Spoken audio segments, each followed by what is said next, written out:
Hey everyone, welcome back to Raccoon City. You got Tim and Sid from PlayStation here. Howdy ho. And we're joined by Resident Evil 3 producer Peter Fabiano. Hey guys. Peter, thanks for joining us. Thanks for having me. So what we're going to be doing in this video is actually comparing the original 1999 Resident Evil 3 to this gorgeous, stunning, upcoming Resident Evil 3 remake that you've been working on, Peter. Awesome. Thanks for the kind words. Yeah, of course. Like, before we kick into the 1999 footage, just from a top level, ooh, that's pretty gnarly. What would you say is the biggest changes that have happened with this remake? Well, as you can see, we've used the RE engine for this one as well, and it's a fully reformed, redone from ground up Raccoon City. So You'll see a lot more of the city here. There are changes to the way things play out, and I think it's going to be something fun for everyone. Yeah, and it's like I'm seeing some connective tissue from like, you know, obviously the Resident Evil 2 remake, like absolutely celebrated, incredible like horror game. So from just at a core gameplay level, can people kind of expect like some of the same core gameplay that they loved with the Resident Evil 2 remake in here? Certainly, you're going to see a lot of similarities, but at the same time, as with the original Resident Evil 3, there's a bit more action oriented design here, so you'll see a little bit more. As you just saw earlier in the footage, you have the perfect dodge, which you'll be able to utilize and play, I think, which adds a lot more to the gameplay as well. Cool. And then when we jump back to the 1999 version, we'll see some of the original, where they actually introduced like the 180-degree quick turn and dodge. The dodge mechanic. It was a little harder to pull off back then, but... Here we go. Yeah, so now we're back. Look at those graphics. Yeah. One thing that's interesting that I think we'll see and would love to hear you talk about once we get back to the 2020 version is like the Resident Evil 3 Raccoon City was a lot of narrow corridors, and it seems like, you know, this Raccoon City that Capcom's developing is just much wider and fleshed out.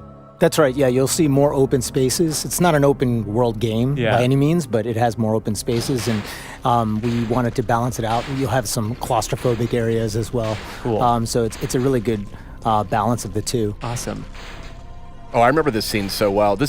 I loved this game when it first came out. I was a huge Resident Evil fan, and I remember 3 distinctly. I think we're going to be hearing more about it because it did introduce some really cool gamelay elements that we hadn't seen. Actually, here's one of them. Yeah, like this is, to me as a player, this registered as like really like the designers saying, you're going to want to use these barrels in the environment, which was totally new to the series at this point. Everybody knows what a red barrel's about now, right? Yeah. Yeah, so she's lining them up, and there you go. So satisfying. And I recall, like, you know, obviously you could still lock, I think you'd hold down R1, and worth noting that this was, you know, original PlayStation game back in 1999. That's what we're looking at here. And you could kind of lock onto environmental traps and stuff with R2 and help you kind of select that, because we didn't have the beautiful, you know, free aiming over-the-shoulder That's right, camera. it's not the over-the-shoulder camera, it's a fixed camera here. Zombie's having a Jill sandwich there. Yeah, he's taking a bite. I always, even though it was always annoying to get, you know, the ankle biters there, the animation of her just like, you know, picking their heads off. I love it. It's very satisfying. And we're back. This is wild, seeing this juxtaposition here.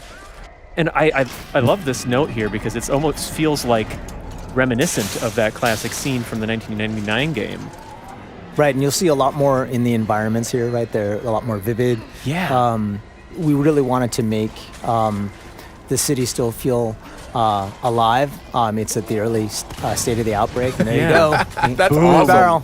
That's great. Yeah, there's more zombie variety. The shops, like neon just signs. What we're seeing here, like Moon's Donuts and the Crab Shack there, like all of it is just, I feel like it just has more personality. It's just more fleshed out and vibrant.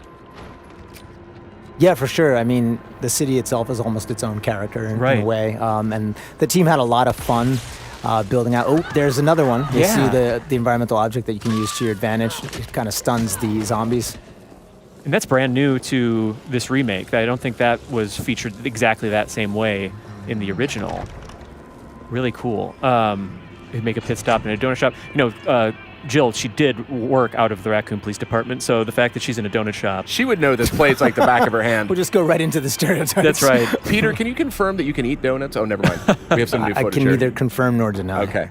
So the beginning of that, the very beginning of this video, we saw Jill kind of noting that there's like a substation that she needs to go get some power reactivated. And you actually have the same task in the 1999 version, which that's what she's on her way to do here. Oh, nice shot. You get the twofers. I'll tell you, people don't always appreciate what they have these days. I mean, this is what gaming was growing up, and this is state of the art. And it's still a blast. Well, it looked great for its time. Absolutely. Oh, sure. Yeah, it was terrific. There's more zombies on screen at the same time. I remember that was a big thing about this game. Oh, there's that precious red herb. Yeah. Tim, what are you doing? The potency of your, I was feeling pretty confident when when we recorded. Yeah, worth noting, this is all pre-captured gameplay that we're looking over here. But speaking of crafting herbs, Resident Evil 3, one thing that really stood out to me was the gunpowder and the reloading tool. They're seeing some gunpowder there. Yep. You could craft your own ammo, which ended up kind of becoming, here and there, it would kind of come and go with the series, but Pete, was this the first time in the series? Well, you had it in RE2, the reimagining of RE2, right? So it returns here. Yeah. So it's so cool to kind of see it full circle because I remember it in Resident Evil 7 and Resident Evil 2. Right. And just I'm excited with the remake to go back and see where that kind of came from. Yeah, it's great because you have to make choices. You decide which ammo types do I want to make, what's more important, what's more valuable. Had not been seen in the series before this game, and I remember it was a bit controversial back at the time in this particular game from '99. But now I actually prefer it. I love being able to craft ammo. Cool. It's such a precious commodity. So, and yeah, at this point in the original, Jill has to turn the power back on to parts of the city. Right. And this was an interesting part of the original game, which was, I think, were these called live events? Yeah, the live selection. Live selection. Oh, yeah. I forgot about this. So then you could make the choice. Right? Yeah. And in this case, Fry 'em. chose to increase the electro output, which is kind of an interesting, now, You get the environmental attack. Yeah. And so, Kinda. but now you can kind of, do it, it's more organically. So, and if I'm understanding right, those aren't in the remake. The live selections. That is correct. Right, Yeah, okay. this time around we wanted to tell one consistent story. The Yeah. director really wanted to tell Jill's story as she goes through and makes her way. And that's something that's cool is that it's not a one-to-one remake across the board because this is the substation or the sort of where you're trying to turn the power on. That's right. As it appears in the remake, right? Yes, that's correct. And I think it's important, and I can't say this enough. We wanted to make it feel fresh but familiar. So you'll see a lot of new things for players of the original, and there's plenty of stuff for newcomers alike. And there you go. Yeah. So these are the drain demos, right? Yeah, and these guys look pretty faithful to the way that they appeared in the original, and just very fast and skittering, definitely good for shotgun's definitely a good tool. For them. Yeah, definitely. You want to take care of them quick. Yeah. But yeah, it's what's one thing that I feel like Capcom and your team is just incredible at with remakes is delivering on the core of what made the gameplay and the story and the characters great, and changing enough that it makes it feel fresh, not just for newcomers, but also if you played the original. Right. What's great about horror, right, is the unexpected. That's right. So it's great that you say that. Something that we definitely want to keep true to the essence of the originals, but we want to make it feel fresh as well. So if we're familiar with some of the original stuff, you'll find some changes here. Yeah. There's the big boy. That's, and of course the original game, the 1999 original, was called Resident Evil 3 Nemesis, and so it wouldn't be anything without our buddy Nemesis. That's right. So I went and got some, some footage of a battle, just a random sort of street encounter, because he'd dog you throughout the game. And he's doing the same again in this remake, right, Pete? That's right. The original called him the Pursuer, right? Yeah. And in this one, he follows the same path. He's out for Jill and whatever remaining STARS members are out there. Yeah.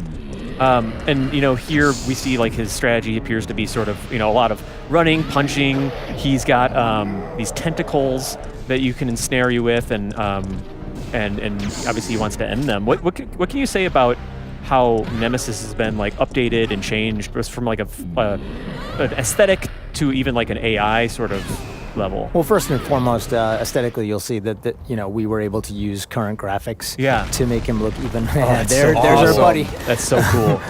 Even more imposing. You've got this hulking menace chasing you. He looks even bigger now. He's huge. Yeah, he's to scale. So yeah, you'll notice here he's got his tentacles, and he's gonna be chasing you all throughout. As soon as you see him, you can stand and fight if that's what you choose. But I suggest you run.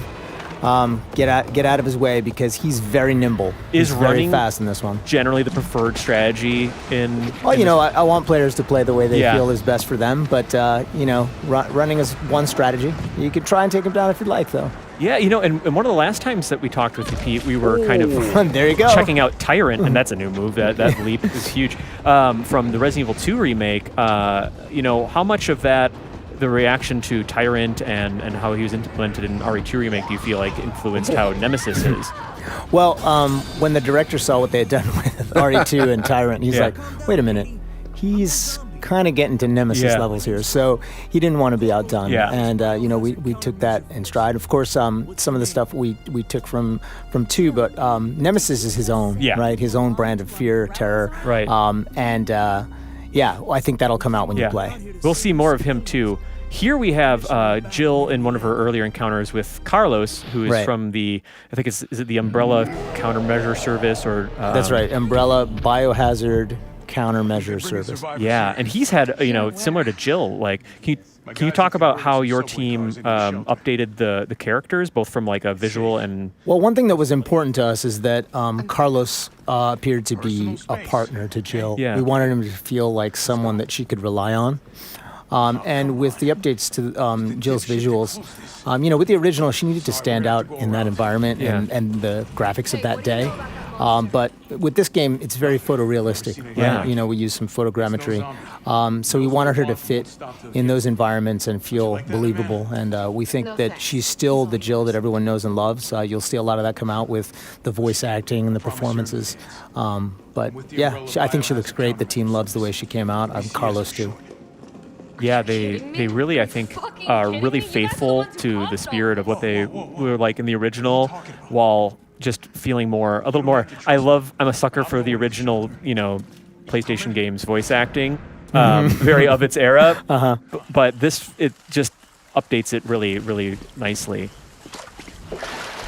Yeah, I think we still managed to keep, an essence of the time as well. It's the 90s, right? Yeah.